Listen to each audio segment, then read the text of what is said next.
Bonjour, piste verte aujourd'hui dans le département de la Manche. Nous sommes à Sénoville, à quelques kilomètres de Barneville-Carteret. Nous allons rencontrer Elodie. Elle est créatrice d'articles textiles réutilisables, des articles zéro déchet pour les enfants, mais pas seulement.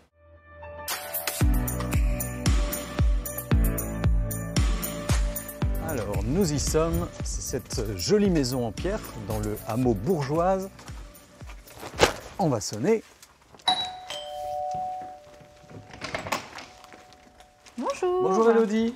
Donc cette maison très ouverte sur la verdure, c'est à la fois ta maison, mais c'est aussi ton lieu de travail. C'est ça, donc ça fait 2 ans que je suis installée à mon compte.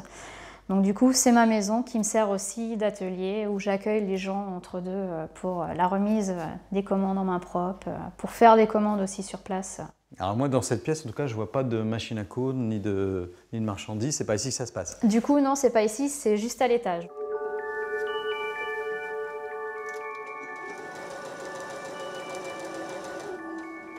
Et tout ce que tu fais est fait à la main en fait. C'est ça.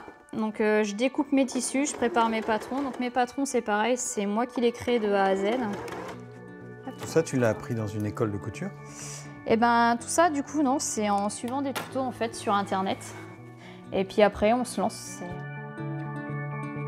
Elodie, l'entreprise s'appelle 1001 Créa et là, effectivement, il y a beaucoup de choses. Alors, pour les enfants, on a donc, vraiment dans la gamme zéro déchet, en fait, on part sur tout ce qui est set de table à colorier. Vous jetez ça dans la machine et après, l'enfant, une fois que c'est sec, peut redessiner dessus. Alors, si on va rayon cuisine, ça, je crois que ça marche très très bien. Ça, voilà. Ça remplace ce qu'on appelle l'essuie-tout. On ne va pas donner de marque commerciale. En fait, c'est de l'essuie-tout réutilisable. Voilà, quoi. donc nous, on l'appelle l'essuie-tout lavable. Lavable. Donc, c'est des petites feuilles. Donc, moi, je mets des petites pressions. Après, c'est comme la personne le veut à la commande, avec ou sans pression. Et puis, si on est au rayon cuisine, on a encore ça.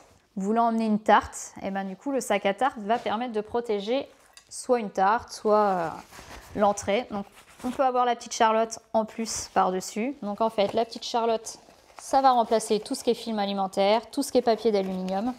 C'est vrai qu'en général, on consomme une quantité industrielle de films plastiques, de papier alu. Et là, avec tout ça, beaucoup moins de déchets. On retrouve les petites éponges. Donc pareil, un produit phare de l'entreprise avec la petite face imprimée pour le girly et puis pour nettoyer la petite face en éponge. Donc ça remplace l'éponge industrielle avec son côté jaune et son côté qui gratte. Alors le côté grattant sur celle-ci, on ne l'a pas. En fait, le côté grattant, ça va être plus la tawashi. La tawashi. Ouais, qui va avoir l'effet grattant. Donc elle est faite à base de tissu recyclé. Donc celle-ci, elle est toute douce, mais en fait, quand on la passe dans l'eau, elle durcit. Donc c'est ça qui va nous servir pour gratter les plats en fait.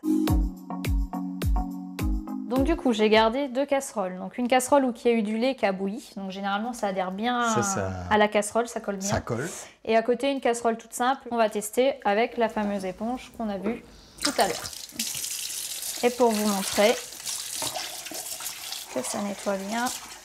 On peut la garder combien de temps, une éponge comme celle-ci? Une éponge comme celle-ci, je dirais à peu près 1 an.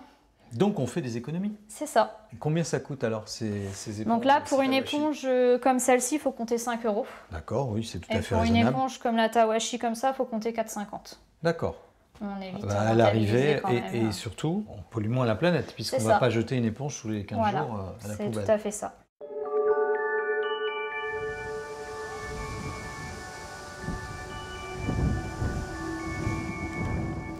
Donc voici la serre. Alors, il y a beaucoup de choses ici. Et là, il y a un lapin. Le lapin qui, lui, mange tout ce qui est épluchures de melon, les épluchures de salade, pour éviter d'encombrer la poubelle. Donc il fait sa part dans la démarche zéro déchet. C'est ça. Et il y a aussi des poules. Il y a des poules, il y a 3 poules de l'autre côté derrière la serre, qui elles, pareil, mangent que les lapins n'ont pas le droit de manger, car il y a des trucs qui sont assez nocifs pour les lapins, donc c'est les poules qui récupèrent tout.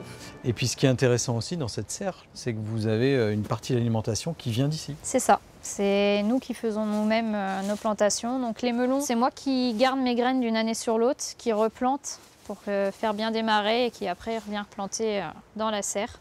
Alors là, magnifique. Les oignons. Du jardin, pareil. Tomates rondes, les tomates cerises. On a 2 pieds d'aubergine, on a 1 pied de pastèque. Et ça permet déjà d'avoir pas mal de choses dans le garde-manger. C'est ça. Je sais ce que je consomme déjà. Je sais qu'il n'y a pas de pesticides parce que moi, j'utilise rien du tout. C'est vraiment naturel, nettoyé avec notre petite main. Après, je trouve que c'est important, c'est par rapport aussi à mes enfants, leur faire comprendre que si nous, on ne fait pas d'efforts, de toute façon, la planète ne sera pas bien. Donc tout ça est très complémentaire de l'activité que tu as aujourd'hui. C'est ça. Par rapport à ma démarche en couture, création couture zéro déchet, je trouve que c'est vraiment très très important.